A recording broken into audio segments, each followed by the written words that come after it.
He must be in the wrong place. Is that someone's grandfather? The whisper came from 2 seats over, a crisp, young cadet speaking to his immaculately dressed girlfriend. Maybe he got lost on a campus tour. The girl giggled softly, a sound that was immediately swallowed by the cavernous acoustics of the military academy's main auditorium. From her position 3 rows ahead, Major Eva Rostova heard the comment clearly. Her jaw tightened. It was the kind of casual, unthinking cruelty that grated on her, the soft arrogance of youth that hadn't yet been tested by anything real. She turned her head slightly, her gaze sweeping past the sea of dress uniforms and proud parents to the man in the very last row, sitting alone. He was, by all appearances, exactly what the cadet had described, a grandfather. His hair was a wisp of silver white over a scalp tanned and wrinkled by a lifetime of sun. He wore a corduroy jacket, the kind with soft leather patches at the elbows, its brown fabric faded to a gentle fawn color over the shoulders. His trousers were simple khaki, and his boots, though clean, were unmistakably work boots, scuffed and creased from years of hard use. He looked like a farmer who had driven into the city for a special occasion, perhaps for a grandchild who wasn't important enough to save him a seat further down. But Major Rostova saw something else. She had spent 15 years in intelligence, first in the field and now as an instructor here at the academy. Her entire career was built on seeing what others missed, on reading the subtle language of the human body, on recognizing the predator that wore the skin of a sheep. The man in the back was not lost. He sat with a stillness that was utterly alien to the restless energy of the auditorium. While parents fidgeted with programs and cadets shifted their weight in uncomfortable chairs, he was a pillar of calm. His back was not touching the chair's backrest. He was perched, balanced on his own spine, a posture that spoke not of age-related stiffness, but of a deeply ingrained discipline. His hands, resting on his knees, were gnarled and thick with the calluses of manual labor, the knuckles scarred and swollen. A farmer's hands, yes, but the stillness was wrong. They were as steady as granite, with none of the faint tremors that often came with age. He held a graduation program, but he wasn't reading it. His gaze was distant, sweeping the room in slow, methodical arcs. He wasn't looking at the stage, or the crowd, or the flags. He was watching the entrances. He was tracking the security personnel. He was unconsciously mapping the terrain. Eva Rostova felt a faint, electric thrill run up her spine. The cadet saw a lost old man. She saw a ghost. The pomp and circumstance began, the marching, the presentation of colors, the national anthem. Through it all, the man remained a fixed point in the shifting sea of humanity. He stood when protocol demanded, his movements economical and precise, without a single wasted motion. When he sat, it was a controlled descent, not the weary collapse of an elderly man. Rostova found her attention drifting from the stage, again and again, back to the solitary figure in the last row. She had seen men like him before, but usually only in faded photographs in classified archives or as revered, semi-mythical figures giving closed-door lectures to special operations candidates. They were the quiet men, the ones who had done the impossible in the dark places of the world and then simply disappeared. They didn't write books. They didn't seek office. They melted back into the fabric of the country they had protected, becoming farmers, mechanics, librarians, their thunderous histories hidden behind a veil of absolute, unassuming normalcy. She wondered which grandchild he was here for. She scanned the roster of graduating cadets in her program, but no name seemed to fit the quiet intensity of the man in the back. He didn't seem to belong to anyone here. He seemed to belong only to himself, a self-contained island of quiet gravity in an ocean of celebratory noise. The Academy's superintendent finished his opening remarks and introduced the day's first speaker, the Dean of Strategic Studies, Dr. Alistair Finch. Rostova sighed internally.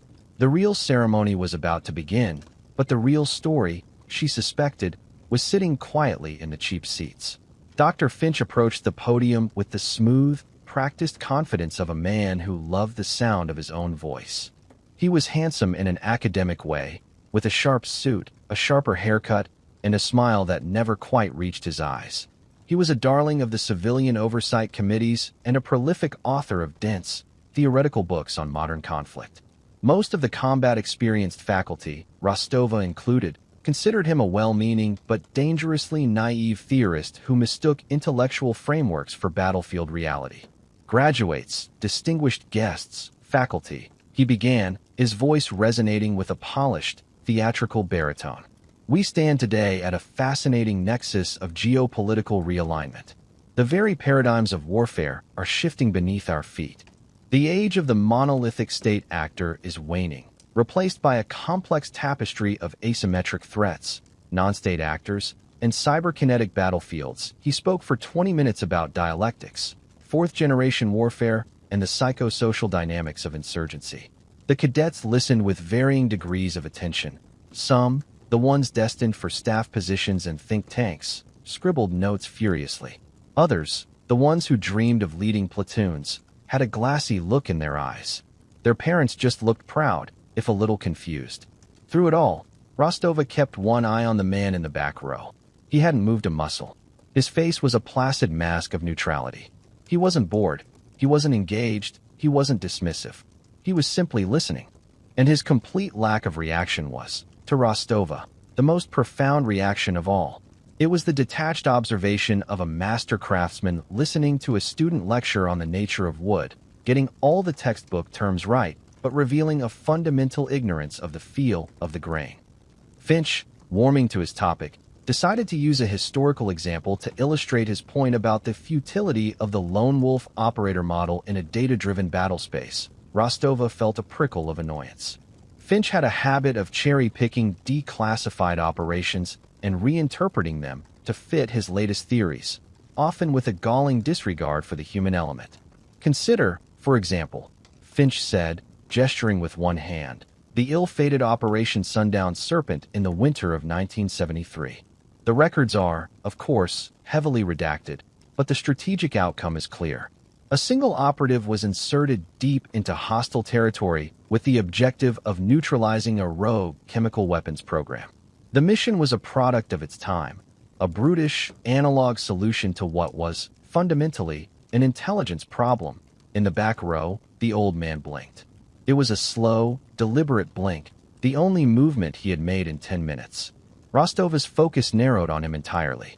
This operative, Finch continued with an air of dismissive pity, whose name is, perhaps mercifully, lost to history, was a relic of an older, cruder time.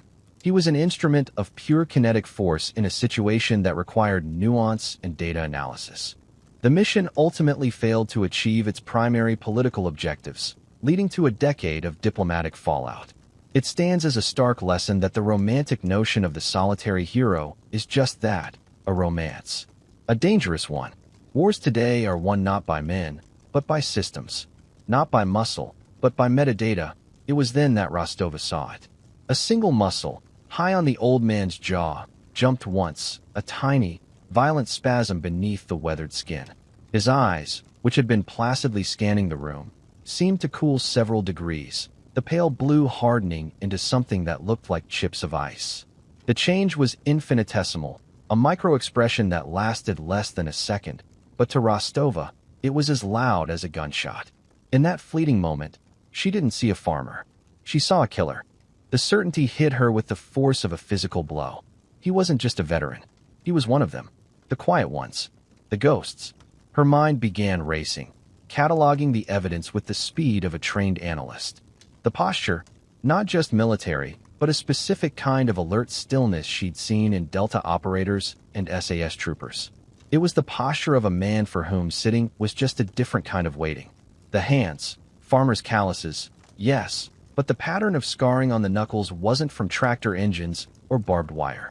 It was the smooth, flattened landscape of a man who had hit things, and people, for a living. The eyes, the constant, subconscious scanning wasn't paranoia. It was a deeply ingrained habit of threat assessment. He wasn't looking for trouble. He was simply aware of every possible angle it could come from. And then there was the watch. She zoomed in with her eyes, her training allowing her to pick out details from a distance. It was a Tudor submariner, an old one, from the 70s. The crystal was scratched, the bezel worn smooth, but it was the real deal. Not a collector's piece. A tool. A model favored by certain naval special warfare units of that era. often privately purchased because they were more reliable than the standard issue equipment. The pieces clicked into place, forming a picture that made her breath catch in her throat. Operation Sundown Serpent. 1973, a lone operator. Finch had called it a failure. But Rostova had read the highest-level after-action report on Sundown Serpent. A report so classified it was stored on a server that wasn't even connected to the network. The public story, the one Finch was quoting, was a deliberate piece of misinformation. Sundown Serpent hadn't been a failure. It had been a staggering, world-altering success. A single man had slipped across a hostile border, eliminated an entire team of rogue scientists and their guards, destroyed a stockpile of nerve agents that were hours from being deployed, and exfiltrated on foot over 300 miles of frozen tundra, all without leaving a trace. He had single-handedly averted a war that would have killed millions. And the operator was listed only by a call sign, Night Fox. Her heart was hammering against her ribs. Could it be? Could this unassuming old farmer in a worn corduroy jacket be a living legend, a foundational figure in the history of modern special operations? It seemed impossible. Men like that didn't just show up at academy graduations. They stayed in the shadows, their anonymity their most sacred possession. Dean Finch finally concluded his speech with a flourish of academic jargon and returned to his seat, looking immensely pleased with himself. The polite applause was punctuated by the shuffling of cadets, relieved to be one step closer to their commissions. The next speaker was introduced, General Marcus Morrison, chairman of the Joint Chiefs of Staff. Morrison was the polar opposite of Finch. He was a mountain of a man, his face a roadmap of hard-won experience, his dress uniform bristling with medals that were not for attendance. He walked to the podium not with a smooth glide, but with a heavy, deliberate tread that seemed to shake the stage. He surveyed the crowd, his gaze lingering for a moment on the graduating class, and when he spoke, his voice was not the polished instrument of a public speaker, but the gravelly rasp of a commander who had given orders in the teeth of a sandstorm. "I'm not going to talk to you today about paradigms or dialectics," he began, and a few of the instructors, Rostova included, shared a small, appreciative smile. "I'm going to talk to you about ghosts." The auditorium grew quiet. Every person in this hall, in this military, walks with ghosts. The ghosts of the fallen, the ghosts of the wars we fought, and the ghosts of the men and women whose names you will never know. The ones who served in total silence, who won victories that were never celebrated, who bore burdens that were never shared, and who died deaths that were never mourned by a grateful nation, because that nation was never allowed to know what they did. In the back row, the old man seemed to lean forward, just a fraction of an inch. It was the first sign of genuine engagement he had shown all day. He was listening to a man who spoke his language. The general continued, his voice dropping, becoming more intimate, more raw. There is a cost to that kind of service that no book, no lecture, no theory can ever capture. It's a silence that eats at you, a loneliness that 1,000 cheering patriots can't fill. These quiet professionals, these ghosts, they are the bedrock on which this institution, this entire military, is built.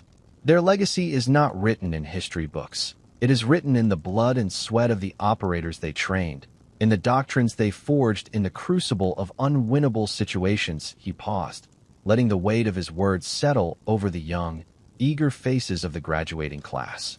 "We are here today," he said, his voice regaining its command authority, "to do something unprecedented. We are here to honor a ghost, to give a name, or at least a call sign, to one of the silent ones." A murmur went through the crowd. This was not on the program. Rostova felt her pulse quicken. She knew, with absolute certainty, what was coming. "Decades ago," the general said, his eyes scanning the auditorium, "a threat emerged that would have plunged the world into a catastrophic war. A mission was conceived, a mission deemed impossible by every metric. It required one man to do the work of a battalion, with no support, no backup, and no chance of rescue. The man they chose was an operator of almost mythical skill. He succeeded. He prevented a war that would have reshaped the globe for the worse.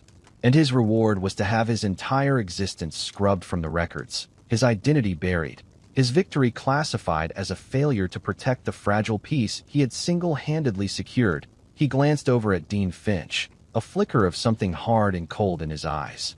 Finch shifted uncomfortably in his seat, a dawning horror on his face as he began to understand the monumental blunder he had just made. This man, the general boomed, his voice filling the hall, defined the very concept of the quiet professional. His actions laid the groundwork for decades of special operations doctrine. We only knew him by his call sign. The general took a deep breath, holding a document that had been handed to him by an aide.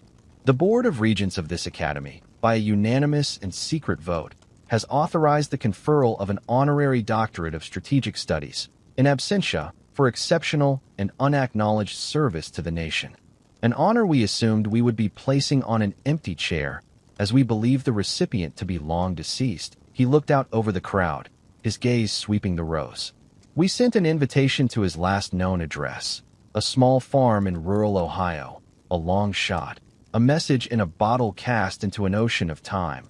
On the off chance that a living legend might still be with us, the silence in the auditorium was absolute.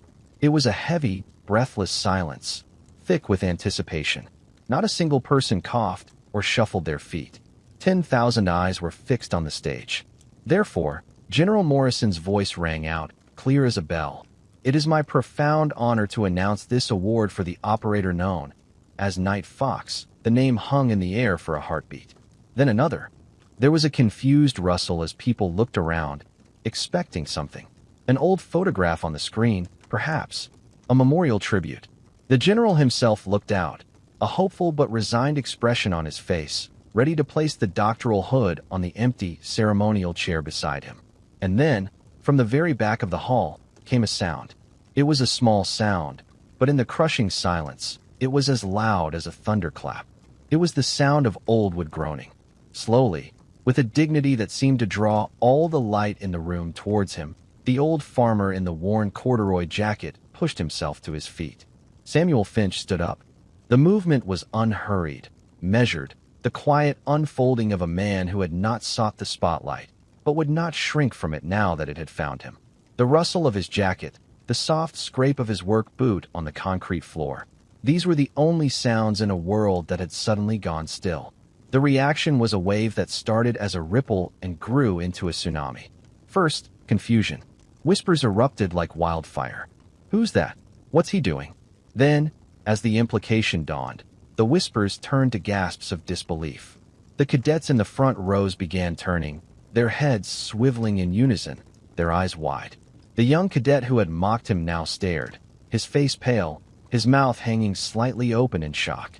His girlfriend had her hand over her lips. On the stage, Dean Alastair Finch looked as if he had been struck by lightning. The blood drained from his face, leaving behind a mask of pure, unadulterated humiliation. He understood now. He hadn't just misinterpreted a historical footnote. He had publicly, arrogantly, dismissed the life's work of a living legend right to his face. He looked like he wanted the stage to swallow him whole. General Morrison's jaw went slack. For a single, unguarded moment, the four-star general, commander of the most powerful military on Earth, looked like a star-struck boy meeting his childhood hero. A slow smile of pure, unadulterated awe spread across his face. He took a step forward, towards the edge of the stage, and raised a hand, not in command, but in invitation. "Sir," he said, his voice thick with an emotion that cracked his military bearing. "Sir, please, come forward." All eyes were on the old man as he began to move. He stepped out of the last row and started down the long, carpeted aisle. He did not walk like a farmer. There was no shuffle, no hint of age-related stiffness. His gait was steady, balanced, and eerily quiet. It was the predator's walk, the infantryman's pace, the gait of a man who had covered countless miles over treacherous terrain, a man who understood that every step was a calculation of energy and risk. He walked through the sea of staring faces, his own eyes fixed forward, not on the stage, but on some distant point only he could see. He looked neither proud nor ashamed, neither angry nor pleased. He simply was. A fact. A piece of history walking into the light. Halfway down the aisle, General Morrison did something that broke a dozen points of military protocol. He walked off the stage, descending the steps to meet the old man on the floor of the auditorium. It was a profound gesture of humility, a king descending from his throne to greet a pilgrim. The four-star general walked to meet the forgotten soldier. When Samuel Finch reached the front, he stopped a few feet from the general.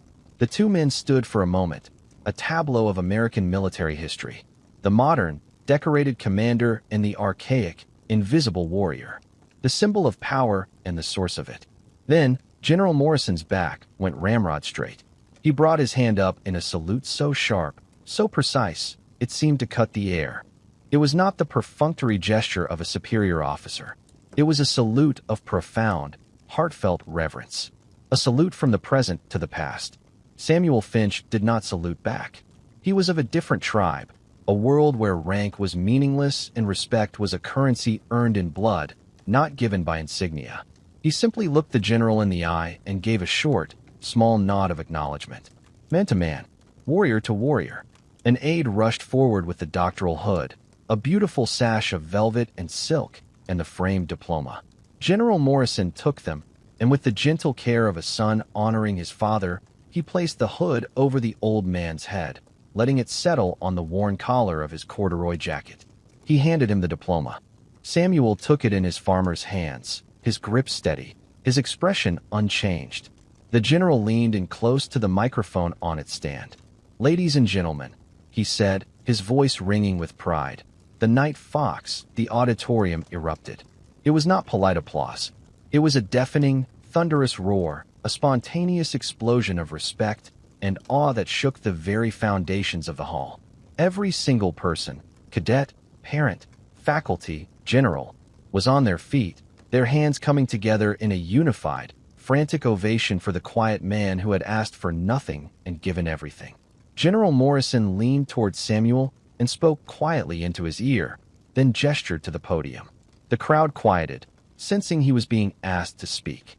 Samuel looked at the podium, then at the thousands of expectant faces, and for the first time, a flicker of something, discomfort, perhaps, or reluctance, crossed his features. He gave a small shake of his head, but the general insisted, placing a gentle hand on his shoulder.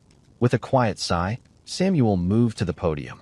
He adjusted the microphone, the rasp of the metal echoing in the silent hall.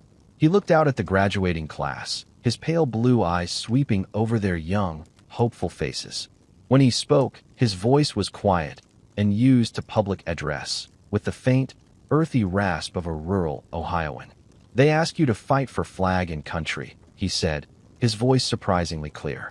"And you should," he paused, letting his gaze drift over each and every one of them. "But when it comes down to it, you don't fight for a flag. You don't fight for a country. You fight for the man, for the person standing next to you." He stopped, as if that was all that needed to be said. He looked at the diploma in his hand, then back at the cadets. "That's it. That's the whole thing. Just take care of each other." And with that, he turned away from the podium. He handed the diploma back to a stunned General Morrison, gave him another small nod, and walked off the stage. He didn't return to his seat. He continued down the side aisle and straight toward the main exit at the back of the auditorium. The applause started again, even louder this time, following him as he went. He didn't look back. He just kept walking, a solitary figure in a faded jacket, a living ghost melting back into the shadows from whence he came. Major Eva Rostova watched him go, tears streaming freely down her face. In the front row, Dean Alastair Finch sat down heavily in his chair, his head in his hands, a man who had just received the most profound and most humiliating education of his entire life. The lesson was complete. True greatness didn't need a podium. It just needed to be remembered.